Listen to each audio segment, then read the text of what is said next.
बर्तमान बहुत खुशी अच्छी कारण कांग्रेस मते उपयुक्त कैंडिडेट भाव में ये सिलेक्ट कर सदर भली बालेश्वर इम्पोर्टाट जगार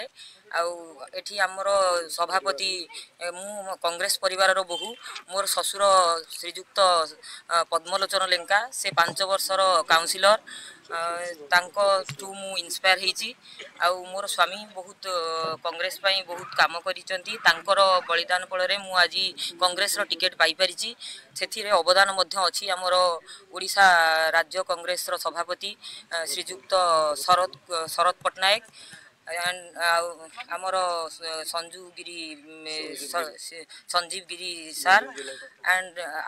आमर लोकसभार प्रार्थी श्रीजुक्त श्रीकांत जेना श्रीकांत जेना महोदय से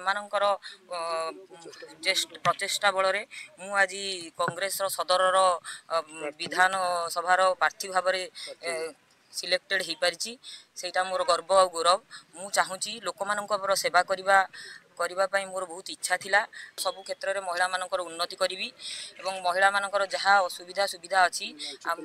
लांछित निर्यातित होउचंती से सबु जिनसर प्रतिवाद करी एवं समस्त उपयुक्त न्याय देवी से चेष्टा बालेश्वर सदर लोक मैंने जी मत आज कैंडिडेट भाव में नियुक्ति करा बालेश्वर सदर मु उपयुक्त भाव में कार्य करी आ लोक मानकर आशीर्वाद फल मु आशा करुच्ची जो मु विधानसभा प्रार्थी भाव में ये जययुक्त हेबी। दलर समस्त नेतृत्व मानक मु धन्यवाद देवी ऑल इंडिया कांग्रेस कमिटी आरंभ करी पीसीसी सभापति समस्त नेतृवृंद आमर जो प्रभारी अजय कुमार आमर जे सांसद प्रार्थी वर्तमान होती पूर्वतन केंद्र मंत्री जे आमर पूर्वतन सांसद थिले 2009 रु 14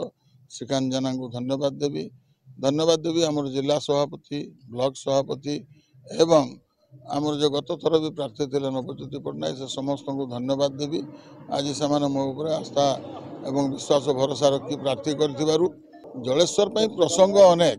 एवं से प्रसंग आज साधारण लोकों पाखे प्रसंग भर्ती हो आमको कहवाई पड़ूनी आमर प्रिय नेता सर्वभारतीय सभापति मल्लिकार्जुन खड़गे आमर प्रिय नेत्री सोनिया जी राहुल जी एवं आमर प्रभारी ओडिशार जे अजय कुमार शरद पट्टनायक जे पीसीसी प्रेसिडेंट तांको पाखरे बहुत बहुत कृतज्ञता ज्ञापन करुच्ची कटक भली गोटे गुरुत्वपूर्ण संसदीय क्षेत्र में से मते सांसद भाव में प्रार्थी करूँ धन्यवाद कृतज्ञता ज्ञापन करुच्ची एवं तापरे आमर आसंता काली ठारू कार्यक्रम आरंभ करा विभिन्न निर्वाचन मंडली आम ग्रस्त करूँ एवं आगामी सबू कर्मी सहित बसी आलोचना कलापर आम नॉमिनेशन कौ दिन करूँ तार निष्पत्ति नियाजिबो तेणु नॉमिनेशनटा भल रकम करा एवं विधिवत भाव प्रचार कार्य आरंभ करा।